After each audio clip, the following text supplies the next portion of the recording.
This is the Relevant Podcast.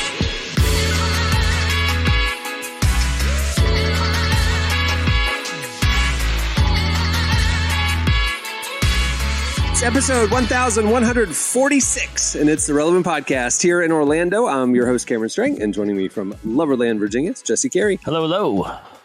From Nashville, it's our managing editor downtown, Emily Brown. Hey, y'all. Why did Derek say he couldn't be here today?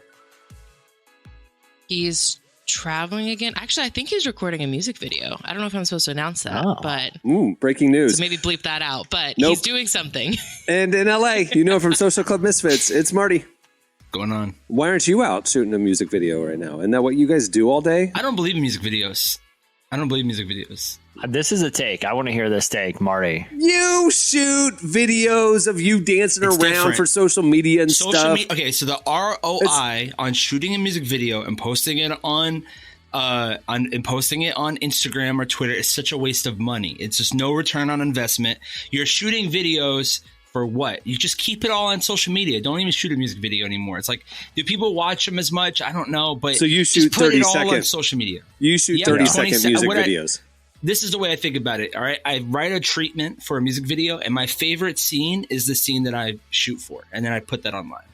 The scene of you walking side to side, kind of like dance walking on the camera. That was your favorite scene? Yeah, that one, I didn't have a cameraman, so I just put it on the ground and made it work. But I'm sad people couldn't see Cameron imitating like Marty in that reenacting moment, it. 'cause Yeah. that was and he knew what I was talking about. great. And first of all, he knew what I was talking about. But Marty, your social media stuff is dope. Like that, if you're not doing music videos, my They're engagement's cool. pretty good. Hey, Yeah. Marty, Yeah. and I have an idea. I've had this idea for a while. And again, I'm an ideas guy. There's no way I'm executing on this. So I'm just going to throw it out there.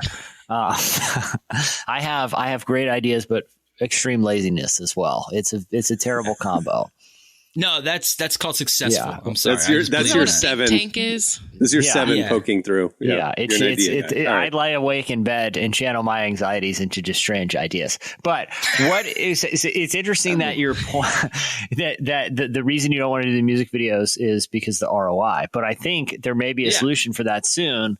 With what is it? Sora? What's the chat GTP? George Soros. That's it. That we get him involved. He can underwrite I this. know what thing. you're talking about. Yeah, no, They announced the new video chat GPT Sola? competitor. Sola, Something like that, something yeah. like that. Again, I've Yeah. done Right. ancillary research on this concept. Right. I don't have time. Well, I do. I just choose not to use it for actual productive things. But did you guys see the demo? How hyper realistic Yeah. And we all So jumped on Jesse- it. In our chat that you're in that you never participated in, Yeah. we were sharing those videos and jumping in and trying it out. Marty was the first one to try it. He told us. Yeah. So this is how crazy that has gotten. Tyler Perry saw that, and he was building $100 million studio and was like, I'm not doing that. I'll buy he's buying, like on Batman and on, they use it for the Mandalorian, that circular screen. Mhm. He's like, I could buy that for like $30 million. I don't need to buy a whole, like he has a whole studio in Atlanta. So he's like, I don't need to build it. I just make that and then I could AI it and that's it. And so, I mean, that's how much it's been changing. He said it was an $800 million expansion of his studio and he canceled it for 2 reasons. One of them was AI. He said it was crazy. Yeah. Well, either Smart. way, I think we start an AI music video business and we come up with cool text There's a lot of people prompts doing it. and just we take singles. Artists come to us. I love and that. there is no ROI. I mean, there is no AI. We just do it. The I is Yeah. AI. That's Returns our on that's, us. That's the I is ROU. AI. That's our slogan. Just came up with it now for the ROI. Our You AI. know, We can tell. We're workshopping this in real time, but it solves all the problems though, Marty. You can do music videos for for just as long as it takes you to cook up some text prompts. Well, because he said he writes out the treatments and stuff. So if Yeah. you're writing the treatment, just write it in the AI prompt and there you go. And Cam, so right now, the newest AI that everyone's talking about is all it does is correctly give you prompts. That's the new AI that I've been seeing. So, we always struggle with prompts. So this one, you put it in and it'll be like, all right, here's specifically what you're looking for, what you're asking for. And this is what we could do. And so that's changing the game now. So it's making it I kind of easier. like the ambiguity of prompts. Like, I don't know if you guys have kicked around like Mid-Journey. Cool guy does skateboard. Yeah, but when you're on Mid-Journey, it's so generic. on Mid-Journey, there's a lot of like happy accidents. Like, oh, I didn't really say it was at sunset, but I'm glad that's how this is interpreted. You know what I mean? Like, I want my otherwise, I might as well just, like I said, I want to see what I want to see what it thinks I'm thinking. You know what I mean? Yeah. I mean, that's how we do all of our 100% of our editorial now is just we put it in and say, write an article people will click on. And then just see what it comes up with. Who knows? It's always fun. Yeah. Roll of the dice. It's a long. I don't like that joke. Emily's shaking her head. I'm like, Cam, look at her. She's no words. Just doing this. It doesn't need to be quote unquote true. It just clickable. That's all we care about is money. Yeah. Oh, but real talk, we were, I feel bad because we were supposed to record yesterday, but I had something come up and I was like on a Zoom conference call at the time of our normal recording. Right. And so thank you guys for the flexibility, by the way. No problem. And I'm in the call with some people that are also at my office with other people. And somebody from an adjacent office with a window facing the other direction said, hold on, I have to go. Some guy just ran in the parking lot and jumped under one of the cars here. And so I'm in right there. If someone's, I'm like, I'm sorry. And I what a crazy parking lot you guys have. Well, that's what I'm saying. I've been seeing, it's been getting crazy out here. I saw someone the other day. Saw two people walking together. I told you I saw a fight the other day. I saw someone out my window. Cameron's been to this office. I don't know what is going on out here lately. A beach whale showed up. There was a beach whale on Monday. Not outside your office, but like on the beach. I mean, I could see it from my office window. That's how big it was. Oh, wow. I could see. And I went down there. Oh, my gosh. I went down there. And this is a big whale, man. They had it hooked up to and there was a crowd. Is anyone here a marine biologist? Yeah. That's a Seinfeld reference. Well, dude, they had a whole crew out. It was like what I picture, like if there's like a UFO crash, like a special unit comes down, descends. They had people and they had matching jackets and they were dope jackets. And they said Stranding Response Squad. Okay, I don't know where these people come from. Right, their whole job is to be on a squad that mounts up when a whale gets either stranded or it's like a small town volunteer firefighters. They work at a diner. Yeah, I like to. In my mind, they flew in from somewhere. They helicoptered in. There's a stranding. SeaWorld. It's like the Paw Patrol. I feel like they're always on the go, like firefighters. They're sliding down the poles. Get in gear, guys. Get into action. Just running. But anyway, they had it hooked up to like a backhoe just to roll it over, and and they did an autopsy right on the beach. I was so tempted to come, and there was a big crowd. I was so tempted to make a sign that said "Free Whale Steaks" and had a sign because this Stranding Response Squads, they had these it was gruesome, but they had. You should have made a sign that said "Free Willy" and just be like acting like. How could they have done this? Yeah. No, you took 0 photos and sent any to the group chat. By the way, you didn't tell anybody all this stuff until today. I was saving it for the pod, and then so that happened on Monday and was awesome. And I went down and checked out this whale autopsy, whatever. It was cool. It's very cool. And then the other day, two people are walking down the sidewalk and they start yelling at each other. One pulls out what looks like an old extension cord and whips the other person. The other person runs away. That was cool. I saw that happen out the window. You're just drinking a cup of coffee, looking out the window. It's a beautiful day. Virginia Beach crime. Extension cord assault. Yeah, wow. But they appear to be friends, and I don't know, but it was a real whip. But they were, it was a real. It wasn't like a friendly get out of here. It was like what transpired there, Catwoman. And then anyway, we're on the conference call, and the person slides under a car in the parking lot, and so I peek out the door, and I can see him looking out, And then I see on a parking lot rooftop, a cop with binoculars. And wait, like when Michael Scott got lost in Scranton and they had to go to the high point. Holly took them up to the high point to see the entire area, to see him walking around. And so then then one of my other coworkers goes out another door and sees a whole bunch of police just running. Now, I think I would have gone like this. He went that way and point it away. And then I'd go under the truck and be like, you have 5 minutes to get out of here, pal. Like, I bought you 5 minutes. It's a real one right there, Jesse. That's what I would have done. But the other... I think that's called aiding and abetting. I do think, yeah. You know, my legal knowledge extends to Legally Blonde, but I'm pretty sure that that's illegal. We don't know what we do until we don't even know what we're doing is illegal. We just live life. That's how me and Jesse live. Me and Marty had that outlaw spirit.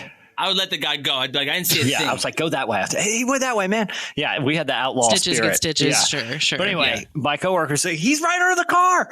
These guys come up, guns blazing, like straight, and I'm standing in the doorway. Ho. Your coworker inserted himself and yelled to the cops he's under the car? Rookie mistake. But I opened the door. They shot up the car. I opened the door, and I'm like 15 feet away. And the guy puts up a fight, too. Like, I don't know what happened. And the cops like wrestle him. They throw him on a hood of a car, and the guy's freaking out. And I'm standing there in the doorway watching this. And people are like, get inside. And I'm like, dude, free country, right? Once in a lifetime, you used to see this go down up close. We have a very dog-friendly office. And I had the door open because I'm watching all this go down. No. One of my coworkers' dogs, his thing is a big Labradoodle, but thankfully very friendly, runs out the door behind me and gets right in the action. And I'm like, oh no, Remington. And I'm like, Kevin, your dog's Remington out there. got shot. It was bad because now they got this crazy guy that they're trying to wrangle, all these cops, and now a Labradoodle's in the mix. He's just sniffing people. It's not even angry. And that was 100% my fault. 100% my fault. I let the dog out. I shouldn't have been peeking around out there and left the door open. But anyway, long story short, they got the guy. I went and talked to the officers because one of my buddies, it was his car that they threw him on the hood of, and it scratched up his car pretty bad. And the cops were like, you can report this, but we'll be honest, we never end up repairing any of this. So, oh my goodness. He's like, I've heard that. Yeah, he's like, but it's a cool story though, to say this is how my hood got scratched up by this, redneck dude on the run. But I have a serious question / thought. Yeah. Okay. Your coworker who is the snitch who yelled, he's under the car. Okay. If the guy who got arrested gets bailed out or comes out of jail, he knows exactly who snitched and where that person works. Like he's coming right back there to settle his score. That's a good point. Or if he gets put away, he's got phone calls and friends. Who snitched? Who revealed? There was this dude. I'll tell you exactly where their office was. And then he's got friends coming to look for your coworker. Dude, why would your coworker do that? Listen, it seemed because I asked it didn't seem like, because I asked the officer, I'm like, well, what'd he do? And I've already told you from my experiences outside this office, they won't tell you. The guy just shook his bring all the snacks and treats you want. He just said it was a bunch of dumb stuff, so stupid, and he ran out of one of the local hotels. So I think a bunch of murders, bunch of drugs. But it was just the dude had no shoes and a camouflage shirt, But you're right, he's probably coming back any day now. So. For real, I mean, it wasn't like a passerby saying snitching. It was a person who came out of a building. I don't get the impression. He's in camouflage, so you won't see him. I know. There's a lot to think about. A lot. I should get myself an extension cord for protection. And he knows where the high point is. He's going to go up to the high point to. That's why we carry extension cords in this part of town. We got to fend people off. Wait, you didn't clarify what happened to Remington. Is he fine? Oh, he's fine. He's fine. He got right up in the action, and then all the screaming, he just kind of trotted back in. But it scared me because once again, did you admit to your coworker that this was your fault why Remington got out? I said control your animal. He barged past me. Wow. Smart. Yeah. Well, there you go. I didn't want to accept responsibility. Right before we got on, you said, I had something happen during, yesterday I was on a conference call. And somehow I thought you were going to say like Kevin Sorbo joined or like Kirk Cameron came out of nowhere on the call. Like I think you're going to have some weird story, not snitching on a criminal in your parking lot. I did not snitch. For the record, I just was all up in the action. And it was let the record show that person under the car was Kevin Sorbo. Yeah, Kevin Sorbo. I can't tell you this. He had long blonde hair, so I can't say it wasn't. Confirm Deny. If you were to say what are the chances that was Kevin Sorbo, I'd probably put it at 70 to 75. I'm a betting man. Just vacation with the fam in Virginia Beach. Just got a little, some shenanigans. Control at the pool. Yeah. You know? I love that we're like keeping up with the crime beat in Virginia Beach because I didn't think I would ever be concerned about it. But now I'm like, this is a weekly update we need. This is the best. You need like a camera to like record 24/7. I saw a whale. Like Shia LaBeouf type thing where you just watch. I saw a beach whale be hacked up. Sorry, but that's how nature works. Wait, folks. they hacked it up? Yeah, autopsy. Yeah, they had to see what happened. I saw an extension cord whipping, and I saw a sweet arrest, all in the course Drake of said, like 3 days. Virginia Beach, ghetto but pretty. All right, we have a great show in store for you today. Coming up later, we talked to Passion. They have a new album out. You don't want to miss that. At the end of the show, we have your feedback. But right now, stay tuned. Up next, it's Relevant Buzz. An old picture on the phone, it brings me to that day.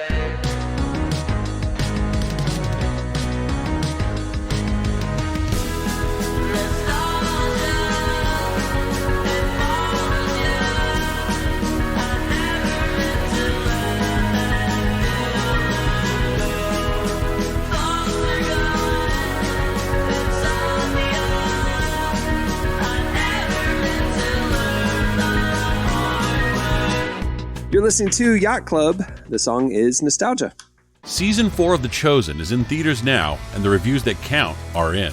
Amazing. Did not disappoint. Flurry of emotions. It was powerful, heartbreaking, uplifting. You have got to come and see it. It is a message for everybody. I highly recommend that you come out and see The Chosen Season 4. Episodes 1 through 3 of The Chosen Season 4 are in theaters till February 14th. So visit thechosenriseup.com and get your tickets now. That's thechosenriseup.com for tickets today. Okay, it's time for Relevant Buzz. Tell us what's happening at the intersection of faith and culture this week, Emily. Well, Liberty University has been in the news this week, and not for a great reason. Hold on, question. Has Liberty University ever been in the news for a great reason in the last 5 years? Yeah, they won the girls' basketball team. Didn't they win something? They had a couple big that was it. Sports wins, I think. Okay. And then the girl left. I was just checking.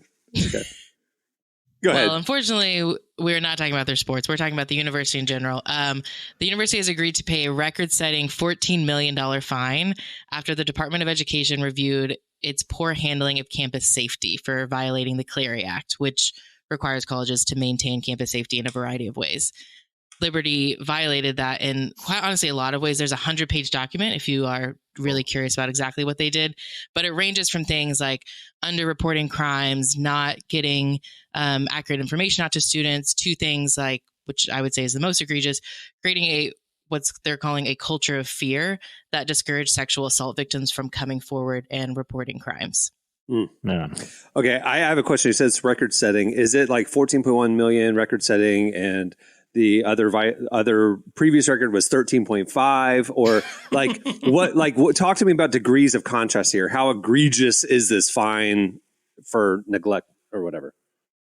Yeah, that is a great question because I thought that too. So this is now the highest fine. I'll go third highest fine was 2.4 million against Penn State in 2016 for their role in the Jerry Sandusky scandal. Oh my God. That? Yeah. That was 2.5? That was 2.4. Yeah. Okay. The second highest fine was against Michigan State University in 2019 for 4.5 million. That was for the Larry Nassar case. For 4.5 million. Hold on. Systemic national news, systemic cover-ups of faculty sexual abuse against students and employees.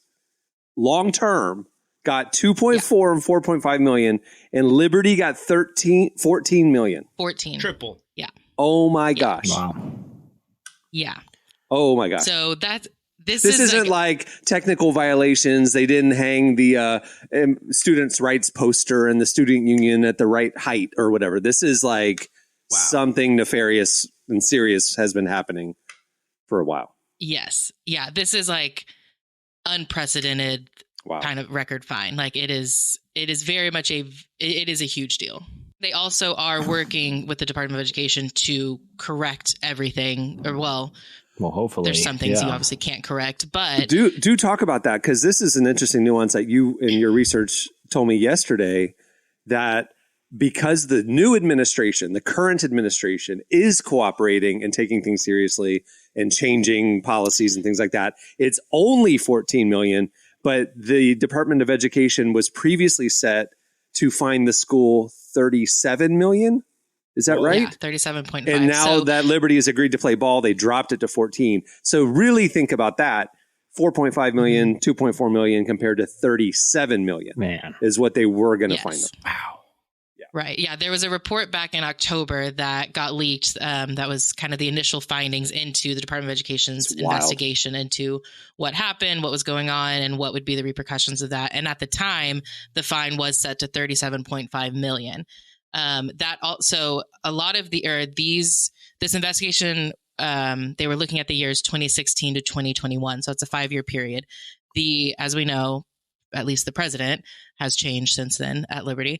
And there's a lot of new administration that they've been working with. And so because of that, they've agreed to lower the fine. But yes, it was going to be much worse. Yeah. So one thing that I've seen when we saw the national headlines, so many of the headlines were Liberty University fined a record-setting 14 million for campus safety violations. And when I saw that, I was like, "What? They don't have enough crosswalks?" It seemed pedestrian, Wow. But when you look at it in this 120-page document that we actually read through, they listed like unreported and underreported crimes by year, and it's like rapes and assaults and burglaries and date violence and like all this stuff that was like the Liberty covered up. And so like that's. And over the 5 years, it broke it down by year, and it was a lot of sloppy management. If you want to give them the benefit of the doubt, it was just a poorly run department, or was it a deliberate thing? It also wasn't just that they covered up. Like I said, I think one of the most egregious things they found was that there was this culture of fear. And so at Liberty, they have their student code of conduct is called the Liberty Way, which is essentially something that every student agrees, they won't do certain things. And if they break those rules, they'll be fined in some different ways. There were women that came forward it actually is detailed in a 2022 case. There was a group of women that came forward who said when they reported their sexual assault on campus, they actually they got in trouble for it because they had been at a party and then been raped, and they got in trouble for being at the party. And it's like, this is already the worst thing that could happen to them, and you are now fining them or suspending them or expelling them. So that is like also wrapped up in this case. At ORU, we had the honor code, and if you broke the honor code, you got either a $50 fine or you got campused, which is essentially grounded, like you had to stay in your dorm room overnight. And around the school, everybody's like, the wages of sin is $50 at ORU. The wages of sin is $50. But Jesse, how many $50 fines did you accrue? I was more of a campus type of guy.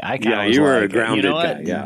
I was for one. Lock him in his room. Yeah, it was fine with me. It was an excuse just to kind of chill out. Many a night. I'll say that. Many a night in ORU jail. No, but this type of thing is depressingly common in a lot of large Christian institutions these days. I mean, not to, it's like you look at everything, even with like a ministry, like, what in Kansas City with IHOP and all, this like pattern of punishing victims and suppressing narratives out of fear.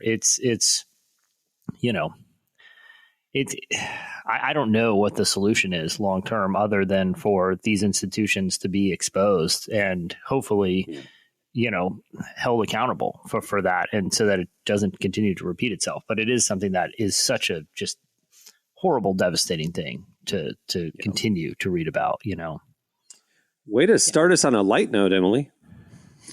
Listen, we had to talk about it. It was in the news this week. I will say I'm very happy to move along to something much more positive, which is I want to talk about 2 stars in particular who are using their platforms for good things and good causes that they believe in. And so the first one I want to talk about is Letitia Wright, most known for her role in Black Panther. She is serving as an executive producer on a film about the foster care system in a positive way. So the film is it tells a true story of 22 families from a small East Texas church who adopted 77 of the most, quote, difficult to place children. And in doing so, they actually kind of started this national movement that helped make a lot of really big changes within the foster care and adoption community. And so I love that Letitia is kind of lending her name to this and making it more known, getting it out there, and just shining light on something that I would hope is near and dear to our heart. We don't know. We know she's exec producer. She's in the trailer. We know that. So she's in the documentary and stuff. So it's really cool that she's taking up that cause. Yeah. I also like that she's a part of it because the name of the film is Possum Trot, which is the name of the town where this happened. It's not a good brand. It's not name. I feel like they need to workshop that a little. You know, I feel like maybe that's a working title. I agree. But that sounds like should be. Yeah. It sounds like if I went into either a hootenanny or a hoedown, either one, they'd be like, all right, everyone, it's time for the old possum trot. Hit it, boys. Yeah, it sounds like a dance at the hootenanny. Yeah. Like everybody lines up and does the possum trot. Like, and the guy whose whole job is to blow on the jug, you know? Yeah. Yeah. I mean, this is his moment. I mean, that's like the beat drop on that. Jesse made Country Bar sound like the Country Bear Jamboree from Disney. Like I was just thinking that. It was like the Wilderness Hotel. The one guy's like, well, that's because they don't do the possum trot at like Nashville, you know, Broadway bars. They do this in like places that that's are like Deep East Texas. Yeah, this is like a barn with like a barrel fire in the middle. Andy Griffith is playing the guitar. Exactly. Marty, I want to hear at some point though a real song I feel like you need like a songwriter challenge with the with the jug. Yeah. I think I can make that happen for sure. Listen, Beyonce drops one country song and all the urban producers are doing hootenannies now. Everybody's wearing cowboy hats. Don't get me started on Beyonce's country song because I think it's great. I think it's so good. Obviously, I'm from Texas, so I'm biased, but like Pharrell's going to the Louis Vuitton show wearing a cowboy hat and cowboy jeans and cowboy boots. I'm like, what's going on? Marty, I want the take. I want to hear the musician take on this moment that we're in right now. Okay. She knows how to make money. I just don't think the song is a well-written song. That's just my opinion about the Beyonce song. It just feels like, you know how like Casey Musgrave's great artist, but it almost feels like she uses every stereotypical phrase in any country world and then she inserts in a song. Having said that, she's my wife's like favorite artist. I feel like that's what they did with this. Like, this ain't Texas, hold it. It's like all these phrases to kind of like make it. Beyonce's actually like the other song way more. But I will say we're in a time where the other song is way better than I think Texas Hold'em, but Texas is more of that commercial. But I think we're in a time where artists are it's like a cross genre time, right? So it's funny because being from Miami, being from Florida, that's natural for us. You know, we grew up with all the radio stations playing Latin, going to rap, going to Avril Lavigne, going to, you know, all these different bands and then going back to hip hop. It's just like a melting pot. But I guess that's not how the rest of the world lives. And so for us, it's normal. Like Social Club, my band, we always would do a Latin song, this type of song, because that's just how it is. And so now I'm seeing it become more, it's just more public. It's becoming more commercialized. So I love it. I don't want to hear Drake in a country song, but you know, I want to hear some more hits. I love it. I think it's fun. I like it. All right. What was the other celebrity that you wanted to mention? I want to talk about Tim Tebow actually, because he spoke in front of a House Judiciary Committee on Wednesday advocating for victims of child sex abuse. And you might be thinking, why is a former NFL player talking to Congress about this? It's because he is the head of the Tim Tebow Foundation, which works directly with rescuing victims of child sex abuse. And so in this speech, he spoke on behalf of the victims, kind of sharing his heart behind it and the foundation's purpose. But he specifically is pushing for a bill that would create a rescue team dedicated to helping child sex abuse victims, both in the U.S. and around the world, and making sure that team had adequate resources. And I actually want to read this one quote from his speech. if our government can afford to have a dead whale rescue team on call with matching jackets, I think we can do this. Yeah.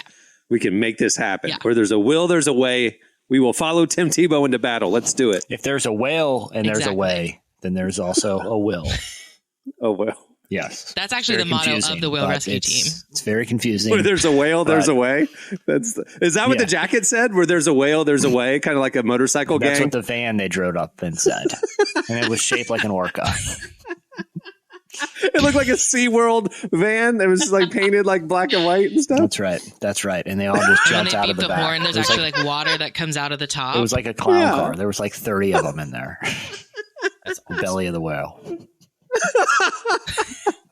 Okay, what were you going to say? You were going to read a quote from Tim or something. Oh, well, yeah. Well, okay. Your point about like, if we can have a whale rescue team, why can't we have this? That is honestly kind of, he sort of makes that point, not about the whales. He says that would have been really random if at Congress he made the case about the Virginia beached whale had a rescue team. I will say it would have made a lot more headlines, probably. No, he said, I've had the privilege to play for a lot of sports in my life, and almost all of them have had incredible resources to give us a better chance at winning the game. Something that ultimately, as much as we care about, doesn't matter. Why would we not give as much, if not more, resources to the frontline heroes that are going after the most vulnerable boys and girls on the planet? Heck yeah. And again, I just love that like he and Letitia Wright are like using their star power to shine a light on things that we actually should be caring about. Not that the whales aren't important, but I think they're it's already okay stranded. if we talk about. By the time the team shows up, they're already beached. That's my thing. It's not a goner. Out there preventing it. It's too late. Yeah, it's not It's whale cleanup crew. Yeah, that's what it is. The cleanup squad. I just want to know why they had to do the autopsy on the beach. Like, could they not? Well, they had a huge dump truck out there, and it was very clear they weren't moving this thing. And so I think they didn't have it. I'll be honest with you. I'm watching that Skinwalker Ranch documentary. Or show or whatever. Jesse got me into watching it right now too. and a cow just dropped mutilation in the field. Yeah. No. Just dropped dead. Dropped dead. It was a big mystery in the first season. And basically they found out they had to leave it there and they had to come do a field autopsy, Emily. And that's what you do with these large animals. And it turned out he got literally scared to death. Like he had this major fright and it like locked up and he got like instant pneumonia and just dropped dead. He was healthy in the morning and dead in the afternoon. He got scared to death. All the other cows ran away. Yeah.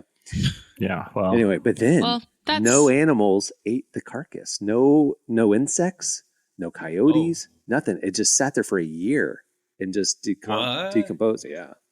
Mystery. Well, they should have just because these guys don't seem to have a lot going on, they should fly the whale response squad out there and just to get their take. I'm telling you, this week was their Super Bowl and they're back in the office twiddling the thumbs right now, just waiting for the next call. So why not check out this cow situation? They're close enough. Horses and cows large animals need field autopsies too. When they got the call, what do you think they said, Jesse? Like, what was like it's go time. Like it was like that one moment that they had. There had to be some type of like phrase. Fins up, everyone. Fins up, guys. Fins up. Code 7. Fins up. Code 7. Fins up. I like to think there's just a because there's a lot of them, like a warehouse full of like 30 or 40 of them, and this is fine. It's finally happened. There's finally a whale to respond to. They're sitting there in the jackets just waiting. They've been practicing on cows and horses and they are tired of it. We're here for whales. It's happened. Yeah. Get in the van, everyone. Fins up. All right, Emily, what's the last thing? Okay, the last thing is really for Marty, because I know he wanted to talk about this last week, but I'm so glad we waited to talk about the disastrous Willy Wonka experience. In Glasgow, right? In Glasgow, yeah. So I'm sure everyone saw at least one meme about it because it's probably one of the most meme-worthy events we've had in a long time. Oh, yeah. Just in case you need a refresher, this company used AI-generated artwork to promote a, quote, immersive Willy Wonka-themed experience for Glasgow residents. No surprise, not only did the pictures not live up to reality, but it was way worse than anyone could have imagined because they had, like, dollar store decorations in this creepy warehouse and like sad looking Oompa Loompas who you later find out are actually called Wonky Doodles. There's a random character running around. Because they couldn't use real like IP, right? It was like yeah, because this is not actually affiliated with the real like Willy Wonky. They obviously did not get any clearance at all. And so they kind of had to make up different things. That's why there's new characters like the Unknown, who is like a terrifying, amazing. I don't even know how to describe. Like it's just character in a mask that just runs around terrorizing children. It's just a horrific event. Like think about Firefest, but like Willy Wonka themed. I think that might be that's good. The best way to Eastern European Willy Wonka themed. Yeah, that says a lot. Eastern European, like a lot of empty warehouses over there. Everything was gray in the magical Willy Wonka world. They're making a horror movie out of the situation. It's going to be called The Unknown, and according to the film studio behind it, the film will focus on a renowned illustrator and his wife who are haunted by the tragic death of their son Charlie. Trying to escape the grief, the couple escape to the Scottish Highlands where an unknowable evil awaits them. Emily, tell us when this movie is going to release, because I noticed this in your write-up. It's supposed to come out later this year. Exactly. Thank you. They are going to write, shoot, edit, distribute it, and market. Listen, AI, I feel they can finally use AI Marty, to do I this. feel like we use It's going to be a great Tubi premiere. Yeah. For sure. Marty, I feel like great Tubi our premiere. upstart music video company, why not jump on this project too? Yeah. And then I have another idea. This is going to be a world premiere. I have another idea. It's about the Stranding Response Squad, the whale team. And it's a whole movie. I just sent you Kind of guys like a link. Baywatch, but about whales. I think that's a great idea. I sent you guys a link if you want to see the sweet jackets. They're in that photo, along with a line about their response team. It's pretty. Oh, those are legit jackets. They said Stranding Response Squad on the back. I like this idea of like crazy things happening in real life. And then instead of just doing the documentary, which like I loved the Firefest documentaries, both of them, because they were just crazy. But I like that, like, I don't need a recap because I was there when it happened online. I want to see where you take this to the next level. Yeah. So yeah, I would absolutely watch a movie about a whale rescue team. Yeah. I mean, why does it feel like they're telling jokes as I'm looking at these photos? Like they're kind of smiling a little bit. Like I'm telling you, I was out there for quite a bit of time. This was the best day of their life. They've been waiting for this. You can tell they've trained for this. They were having a great time. Reading this, it answers a lot of questions reading this article, because it has news articles have information typically. But where do they come from? The Virginia Aquarium has the stranding response team for that area. So I'm just thinking, at an aquarium, they've got a couple of doctors and a whole bunch of part-time employees. They just like, here's the jackets, everybody. Probably they had to have 2/3 of the people who showed up. A giant closet full of these jackets, because I'm telling you, there was everybody on staff. We're shutting down the aquarium today. All staff, get in the van. We're going out to the beach. Get yourself a jacket. It's finally time to break these bad taker, boys out. The kid working the concessions, he gets a jacket. They were cool. Guys, we got to cancel the shows for everybody. We need everyone on deck here, so that everyone's rolling in. We got to cancel the SEAL experience. Yeah. It was very cool. All right. Well, there you go. That'll do it for Relevant Buzz. Make sure to check out relevantmagazine.com every weekday, where we're covering the intersection of faith, culture, and everything in between. Thanks, Emily. All right, stay tuned. Up next, Passion joins us. Golden Gates to the promised land, San Francisco flow. Wifey got a new mink, so icy it's a ring, so icy like a ring. Yeah. Every night we link, every night we like Justin, we in sync. Light too fast, don't blink. I'm the king, she the queen. This that royalty. I'm tithing bricks on each. I don't even care what you think. Put this on repeat. You're listening to Aaron Cole. The song is I Love It. Well, Relevant has a lot happening this year, and we don't want you to miss a thing. Make sure to sign up for our newsletter right there on the front page at relevantmagazine.com, and we'll send you our top 5 trending stories sent to your inbox every weekday. We'll also send you a weekly podcast newsletter with the latest episodes, some fan extras, and first peeks at the new shows that we're going to be rolling out throughout this year. Make sure to sign up. It's the best way to keep in touch with everything we got going on. Well, our guest today is Passion. They're the worship collective from Passion City Church in Atlanta, and they just released their new album, Call on Heaven, which they recorded live at this year's huge Passion Conference. We talked with worship leader Kristian Stanfill about how this album represents the purpose of Passion Conference and how God is moving in the lives of college students today. Here is our conversation with Passion.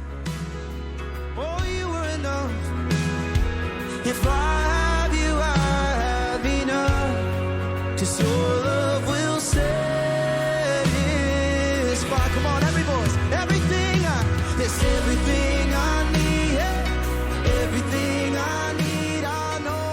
And I know the new album you just released was recorded live at Passion Conference. How do you feel like this album represents what happened at conference? Well, it was recorded live at the Benz with all these students there. And so what you hear is what happened at the conference, which is, it's beautiful. And so if you were there, you're going to relive all these moments, which is really cool. You can listen to these songs and go, I remember when that happened. I remember when they sang this. I remember when this happened. So that'll be really cool for people to relive it. But even if you weren't there, you're going to hear what happened. You're going to be able to feel the power and the presence of God coming off of these songs and these recordings. Just to hear the sound of a generation singing to God and calling on heaven for their generation and for the whole world. It's a pretty emotional thing. It's a pretty moving, stirring thing to hear and to behold. So, that's what you hear. The thing that I love about our team, our Six Steps team, is we're always recording, but we never make the recording the main story. We're always capturing, and there's a lot of work that goes into it. I'm not trying to minimize that. There's a lot of work, a lot of planning, a lot of preparing that happens, but we're not talking about it throughout the whole conference. Let's just go with God. Let's just lead the people. Let's let God lead us. And at the end of it all, let's see what we got. Let's go back to those moments and go, let's just pull up that recording and listen. And so what you hear is not really us like scripting a recording or scripting a live album. It's just the sound of what God did at Mercedes-Benz Stadium in that moment in a generation. So really happy that it's out, really happy people will hear it. There are still moments that I can't listen to without weeping. It's just as beautiful.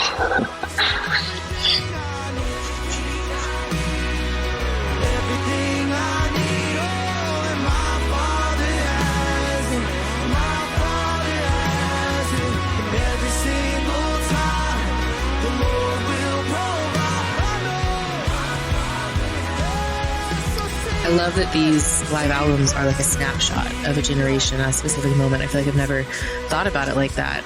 As someone who has been a part of Passion Conference for years now, how have you seen generations change, and what have you seen stay the same? Oh, that's a really great question. I think one thing that I've seen remain the same is college students are scrappy. They're just like, we're all in, and we're going to figure it out, and we're going to give generously. We're going to sleep on someone's floor. You just tell us where to be and we'll figure out how to get there. I don't care if I have to take a bus and a train. They're just scrappy. They're just like, we're in. Where are we going? What are we doing? I'll be there. I love it. So I think that's continued to stay the same about, that college moment, which I think is one of the reasons why they're such world changers, because when they see something like Jesus and their hearts get set on fire for Jesus, they're like, it's on. What are we doing? Where are we going? Let's go. This is worth everything. So I love that. I think one thing about this generation that I sense, maybe more than any other generation that's come through the passion, it's just a desire for something real, a desire for something that they can really build their lives on. I think when you look around, we see deception on a mass level. Truth is relative. Everybody has an authority on something, and they're just going like, it's just chaos out there. It is wild out there in the world today. I need something that's real. Give me something I can anchor into that's not going to shake, that's not going to go away tomorrow. I need something authentic. And Jesus is it. He is the way, he is the truth, he is the life. Nobody comes to the Father except through him. And so when we hold up that banner, when we throw that flag up and go, come to Jesus, he is what you're looking for. And they can sense that, not just on us, but also God is validating that. When they get in the room, he's going, I am it. I am what you're looking for. The search is over. If you've been looking for something real, here I am. So I think that's another marker of this generation, just a desire for something real. And then I do sense a moment is happening right now, a moment in time where this generation, but I also feel like maybe globally, just together, the church is hungry and desperate to see God move right now on the earth. And we're experiencing it here in Atlanta at Passion City Church. We experienced it at Passion. I'm experiencing it in my own family, my kids, my life, my wife. It's not emotional hype. God is moving and stirring and preparing his bride for something right now that I don't want to miss. We don't want to miss. And so this generation they're not excluded from that. They came in like, we are here to meet with God. We want to see his face. We want to hear his voice. We want to sing his praise. We want to know his word. We are here for it. So it's pretty cool when you get that many people who are hungry and desperate for God in one place, man. He finds those people. He finds those moments and he moves.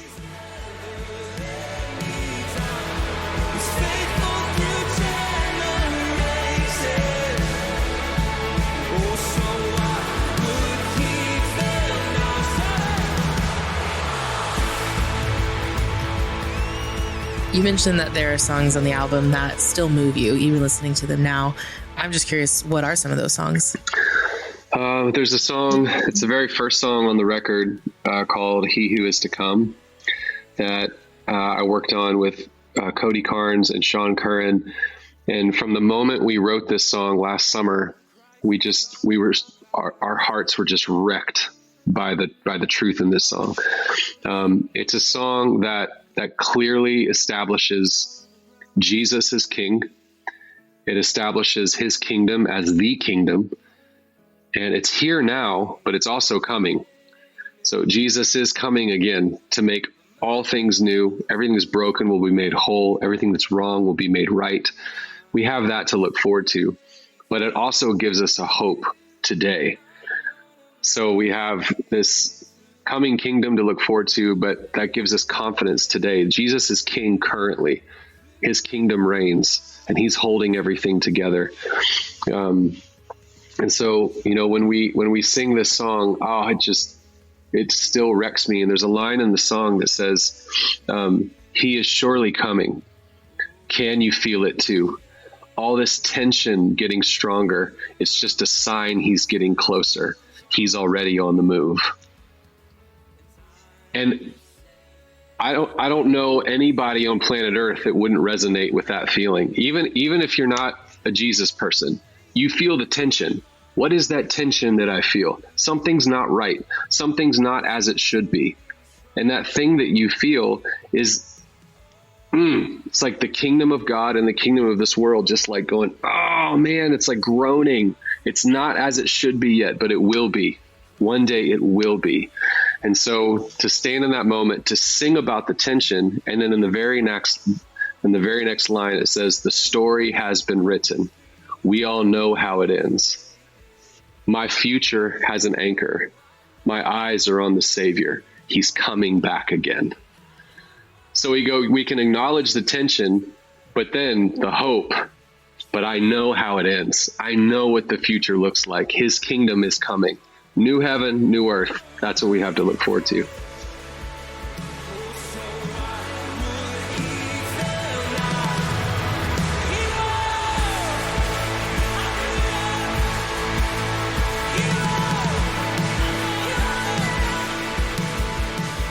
That was Kristian Stanfill. Make sure to check out Passion's new album, Call on Heaven. It just came out this week. All right, stay tuned. Up next, it's your feedback.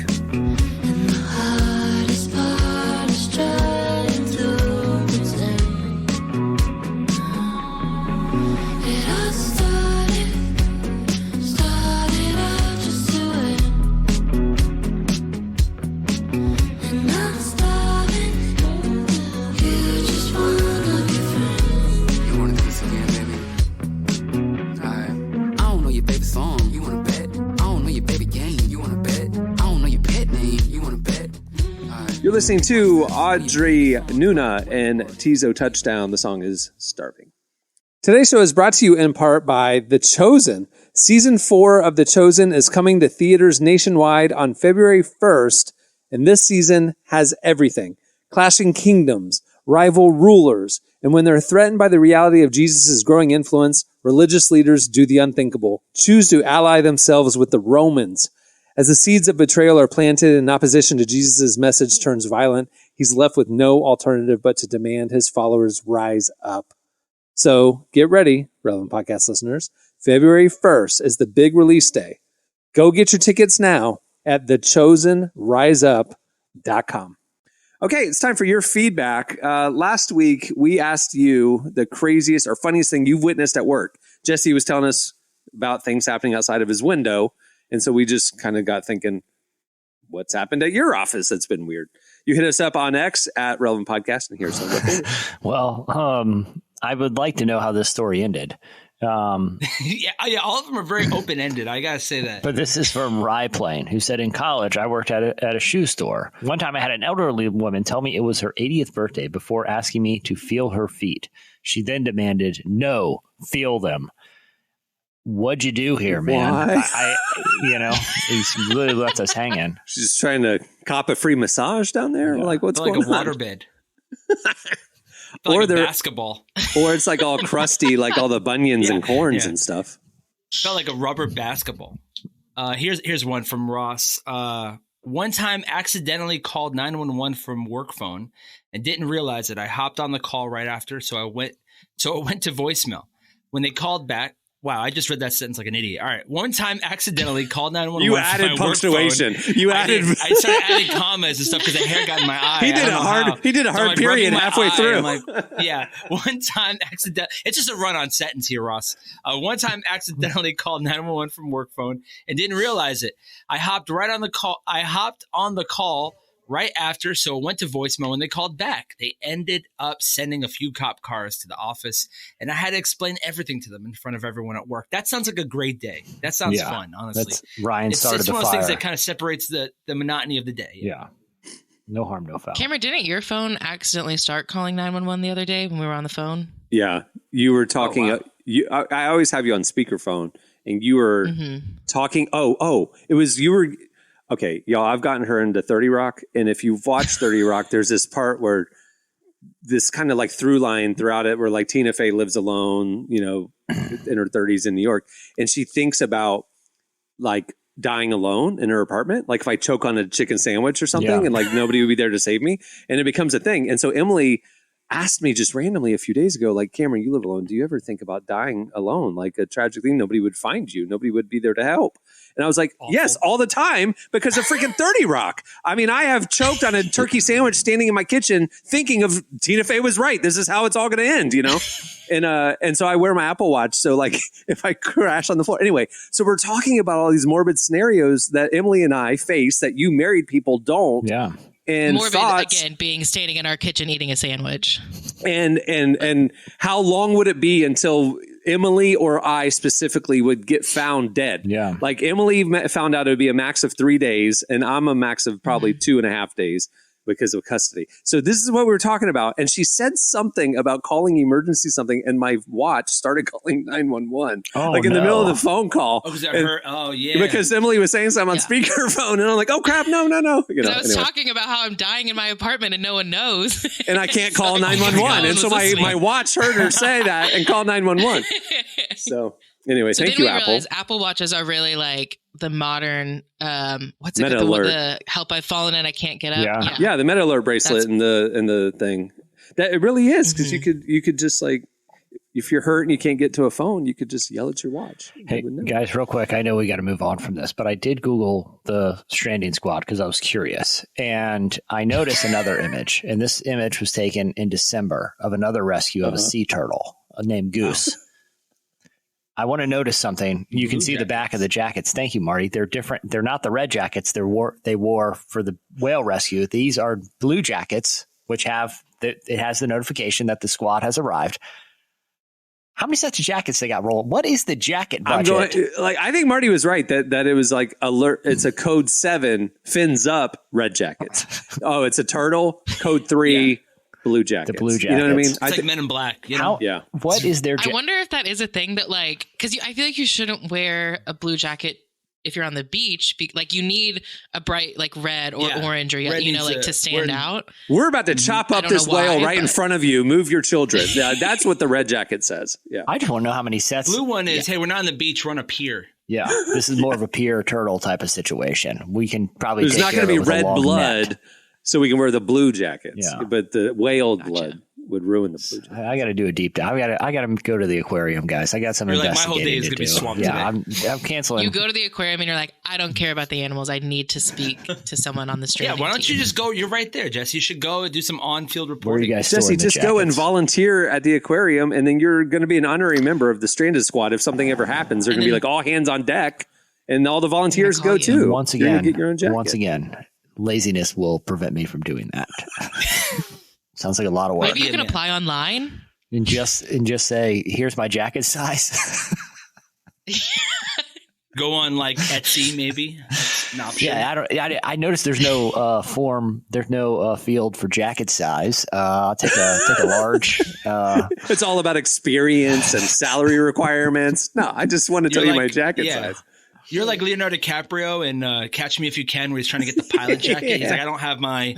He's like, don't worry, this happens all the time. It's a whole room full of suits, and that's where you're like, different colored jackets. This one's neon. Start finding other colors. Does you just go down to the aquarium and pretend to be a high school reporter writing a paper for your school paper, or writing an article for your school paper? That's creepy at all. Yeah, exactly.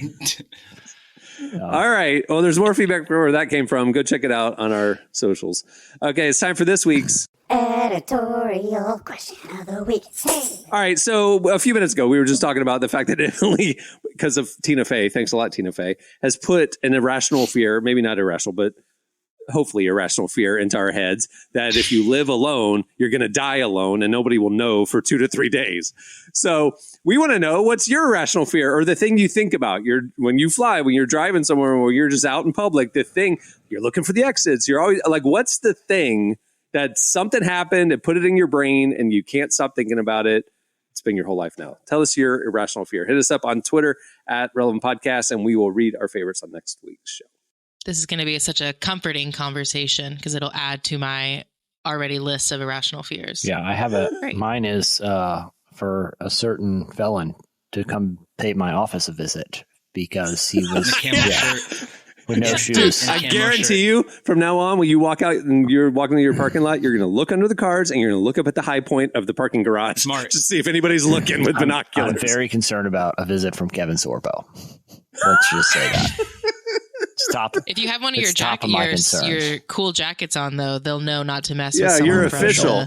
The whale squad. Because they roll deep. They roll deep. It's like the mafia. You mess with one of us, you're messing with all of us. The whole squad. Oh my gosh. It's like that dude was part of a biker gang. You're part of the whale squad, and there's a showdown in the street between. We bring harpoons to a gunfight. Bring it. The sharks and the jets for real. You bring harpoons to a gunfight. It's one shot, and they take a long time to reload. But you don't want to be on the receiving end. Trust me. It's got that big long rope, so you can pull your victim back over to you. Oh my gosh! And for the rest of the afternoon, we've been spent trying to reload that thing because you got to wind up it. But. All right. Well, before we wrap things up, I want to thank Kristian Stanfill from Passion for joining us. Make sure to check out their new live album, Call on Heaven, which was recorded at the huge conference in January. It's great. It just came out this week. You don't want to miss it.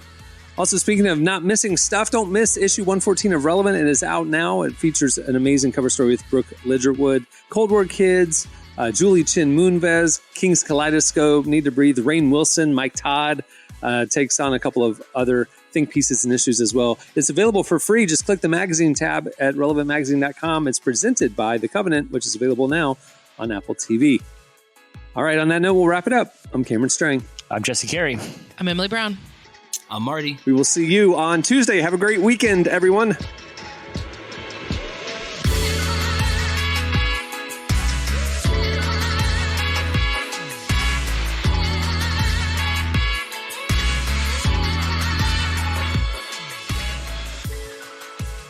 for listening to the Relevant Podcast. Check out our features, interviews, and news updates every day at relevantmagazine.com. And make sure to follow Relevant on Facebook, Twitter, and Instagram for the latest. For more great podcasts, browse the shows on the Relevant Podcast Network, which you can find at our site. And while you're there, don't miss the all-new era of Relevant Magazine. A new issue releases every other month at relevantmagazine.com.